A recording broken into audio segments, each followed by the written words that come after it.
حضرت مصعب بن عمیر رضی اللہ تعالی عنہ، وہ نوجوان 200 درہم کا جوڑا ان کا سل کر آتا تھا شام سے تیار ہو کر، لباس معطر ہوتا تھا، جدھر سے نکل گیا پوری گلی جو ہے وہ معطر ہو گئی، انگلیاں اٹھ رہی ہیں، وہ جا رہا ہے مصعب، یہ خوشبو اس کی ہے۔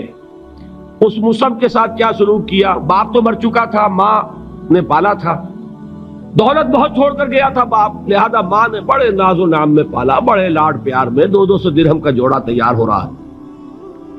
لیکن یہ کہ آپ کو معلوم ہے عرب کے اس معاشرے میں عورت کی کوئی حیثیت نہیں تھی، ماں کا اختیار نہیں تھا، چچا تھا اب سربراہ خاندان کا۔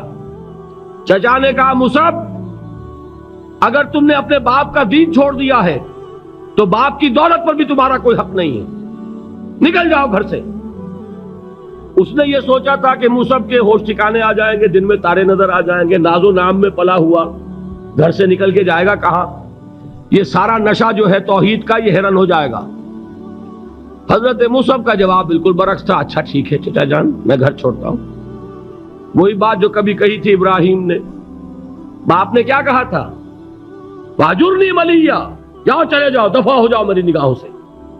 حضرت ابراہیم نے کیا جواب دیا تھا؟ سلام علیک ساستغفر لک ربی انہ کان بی حفیظ۔ اچھا ابا جان، آپ کا حکم یہی ہے تو میں چلتا ہوں، آپ پر سلامتی ہو، میرا رب مجھ پر بڑا مہربان ہے، میں اس سے آپ کے لیے استغفار کروں گا۔ چل دی، یہی جو ہے حضرت ابراہیمی کی نسل ہے نا قریش۔ آج ابراہیم کے ایک بیٹے کے ساتھ وہی معاملہ ہو رہا ہے مصعب کے ساتھ، اور مصعب چلنے کے لیے تیار ہو گئے۔ چچا نے سوچا، میں سمجھتا تھا کہ ہوش ٹھکانے آ جائیں گے، یہ تو تیار ہو گیا نکلنے کے لیے۔ غصے میں آ کے اگلی بات کہی، یہ کپڑے جو پہنے ہوئے تم نے یہ بھی اسی مشرک باپ کی کمائی کے ہیں، اتارو ان کو۔ وہی کپڑے اتارے، مادر زاد برہنہ گھر سے نکالے گئے۔ ماں کے پاس پہنچے، ماں نے آنکھوں پر ہاتھ رکھے، مصعب کیا ہوا؟ کہ ماں سے کہتے ہیں کہ ماں میں موحد ہو گیا، اور وہاں سے گئے پھر حضور کی خدمت میں، کپڑے کہیں سے مانگے ہوں گے۔ یہ مصعب ہیں 200 درہم کا جوڑا پہننے والے۔ جب حضور پر مدینے کے 12 افراد ایمان لائے تھے، بیعت عقبہ اولا ہوئی، انہوں نے کہا کہ حضور ہمیں کوئی شخص اپنا ایسا شاگرد دیجئے جو ہمیں قرآن پڑھا سکے۔ حضور نے حکم دیا مصعب جاؤ، اب مدینے جاؤ، یثرب جاؤ، یثرب والوں کو قرآن پڑھاؤ، انہیں تبلیغ کرو۔ مصعب گئے ہیں وہاں، 1 سال کی کمائی 75 افراد لا کر حضور کے جھولی میں اگلے سال ڈال دیے کہ حضور یہ میری 1 سال کی کمائی ہے۔ 72 مرد 3 عورتیں، انہوں نے وہ بیعت کی تھی، بیعت عقبہ ثانیہ، جس کے الفاظ کل میں نے آپ کو سنائے تھے۔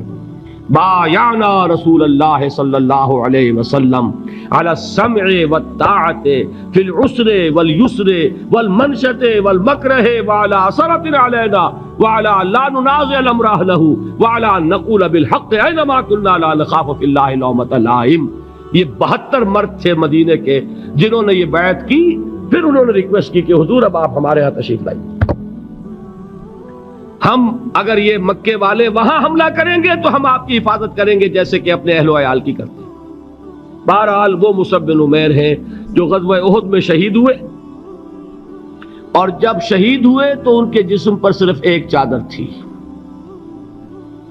ایک بات تو یہ نوٹ کیجئے، موضوع سے ذرا بات تھوڑی ادھر ادھر جا رہی ہے، لیکن یہی چیزیں ہیں اصل میں کہ جو ہمارے دلوں کو منور کرنے والی ہیں نور ایمان سے۔ وہ علم بردار تھے غزوہ احد میں، جھنڈا مسلمانوں کا ان کے پاس تھا۔ ایک ہاتھ پر، ایک شانے پر وار پڑا، ہاتھ کٹ گیا، دوسرے سے تھاما، دوسرے پہ کٹ گیا، اب دونوں حصوں کے بچے ہوئے ٹکڑوں سے جھنڈے کو تھاما، گرنے نہیں دیا، یہاں تک کہ شہید ہو گئے۔ گرے ہیں تو جھنڈا گرا ہے۔ شکل میں حضور سے بہت مشابہ تھے، خبر اڑ گئی کہ محمد شہید ہو گئے صلی اللہ علیہ وسلم۔ یہ مصعب بن عمیر کا واقعہ ہے۔ جب ان کو اب دفن کرنے کا وقت آیا، اور شہید کے لیے کفن جو ہے اس کا وہی لباس ہوتا ہے جو شہادت کے وقت ہو، حضور کے سامنے ایک پرابلم پیش کیا گیا۔ حضور، مصعب کے جسم پر تو ایک چادر تھی، اور وہ چادر بھی اتنی چھوٹی ہے، یعنی 2 گز کی چادر بھی نہیں ہے، اس سے اگر سر ڈھانپتے ہیں مصعب کا تو پیر کھل جاتے ہیں، پیر ڈھانپتے ہیں تو سر کھلتا ہے، کیا کریں؟ حضور نے فرمایا سر ڈھانپ دو چادر سے اور پیروں پر گھاس ڈال دو۔ یہ آخری لباس ہے جو محمد کے اس دیوانے کو اس دنیا سے رخصت ہوتے ہوئے ملا ہے، جس کا 200 درہم کا جوڑا سلتا تھا۔ یہ ہے صبر۔ برداشت کیا کہ نہیں کیا؟